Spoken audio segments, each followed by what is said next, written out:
Morning everyone, and welcome to our second bite size on checking for understanding, where today we'll be looking at how we gather responses during instruction. So just a reminder of the four areas that we're looking at overall within checking for understanding. So last week's bite size we covered how we can specify success and plan for feedback. This week then, as we said, we're looking at how we gather responses during instruction, and then we'll move on over the next couple of weeks to look at how we gather responses during circulation, and then ending up with how we can use accountable questioning to help with our checks. So when we look at gathering responses during instruction, we've got four main areas that we can utilize that is going to allow us to have a clearer idea as to what the students understand, both in terms of what we've asked them to do, but also then the knowledge that they might need to exhibit to show success. So the first thing that we will look at is to make sure that we are checking understanding and not perception. So it's really important within this that we replace questions like do you understand, or any questions, or has everybody got that, with real explicit checks for understanding. Now it's better for us to ask what did you understand about what I've just said, so we can actually glean the depth of understanding that students have. It might be that if we're using mini whiteboards within our checking for understanding, that we ask them to write their answer down and hold it up on the count of three. But anything that actually allows us to gather this explicit knowledge, this explicit awareness as to what it is they actually understand from the instructions that we've been giving them. So in order to then collect the information that we need to understand where student thinking is at, we need to make sure that we have efficient assessments in place. We need quick and efficient ways to collect student understanding in response to those key hinge questions. So questions maybe with regards to the knowledge that we want them to take on board from our instructions, or questions around the methodology we want them to take on board from our instructions. But we need them to be in a position where they can answer relatively quickly so that we can get that data as efficiently as possible. So it might be that, again, we're using mini whiteboards for our students. It might be that we're getting them to indicate a response to multiple choice questions. It might be that they're using their mini whiteboard as a voting card, or they're using their mini whiteboard to write down the specific answer that we are after.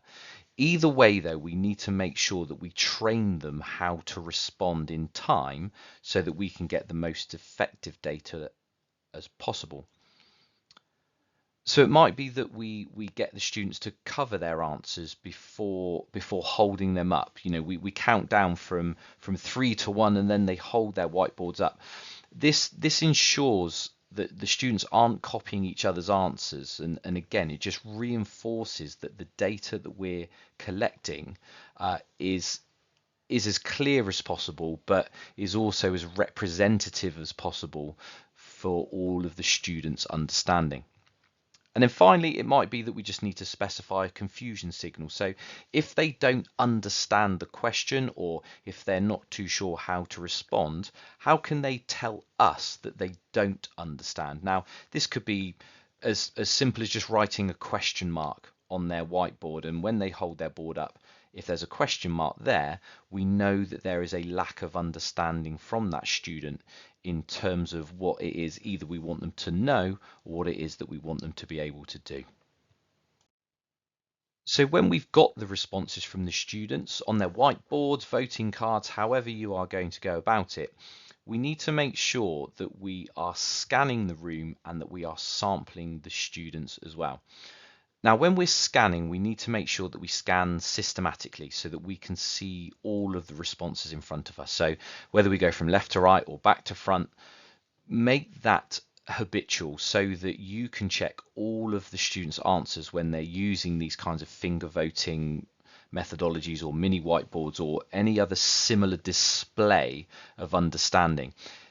What that will allow you to then do is to then carry out a deeper sample of what's going on around the room. So again, if we're systematic in our scanning, we can then be very deliberate in our sample as well. So it might be that we choose to sample the answers of all the students. That's going to give us a reliable picture of the understanding of the whole class. It might be that we sample relatively randomly. So if a question requires a longer answer and it's therefore then not feasible to sample everyone in front of us, it might be that we ask a series of questions to a pre-selected sample of students or a random sample of students. And then finally, it might be that we sample those who are likely to be incorrect. So if we sample the students that are most likely to be incorrect when we're unable to sample everyone, we'll still be able to get a relatively accurate picture about the general level of understanding.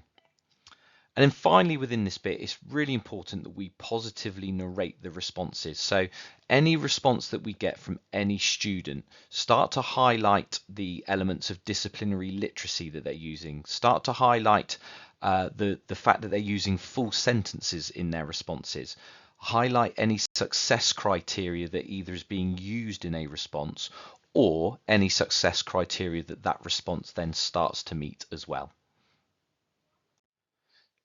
This then kind of leads us into the last part of this, which is to start to think, well, what are our responses going to be to what we've been provided by the students? Now, I'll talk first of all about maybe our verbal and our physical responses, but then also then the kind of pedagogical response that we might have to what we see in front of us. So first and foremost, when we're gathering a sample of responses, it's quite important that we avoid the idea of teacher tell. So try and respond to each contribution in the same way. So positively narrate each response as much as you possibly can, because what that will do is it will help you to avoid giving away any verbal hints or any physical hints that let the student know whether their answer is right or wrong, and therefore then allows us to keep a little bit of space open for even more student thinking.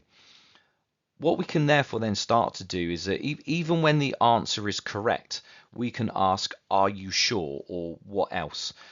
What this does is it helps to build a culture of self-critique and self-feedback, and it ensures that students really start to think deeply about their answers and the way in which they then respond to our questions. From here then, when we've sampled and we've gathered the responses from the students and we have a really good understanding as to their level of understanding, we then have different options. So it might be that we can cut away from certain groups of students and just work with a few students. It might be that actually there are some key misconceptions around the whole room that might need me to re-explain. It might be that actually I just decide to go and work with one or two students as a result of this kind of data gathering. What we need to do though is make sure that the response that is therefore then going to have an impact on their learning is diagnostic in its basis, and we are able to do that as a result of effectively gathering these responses. Anyway, as ever, I hope that's helped. If you do have any questions about any of it, then please don't hesitate to get in touch, and good luck giving it all a go.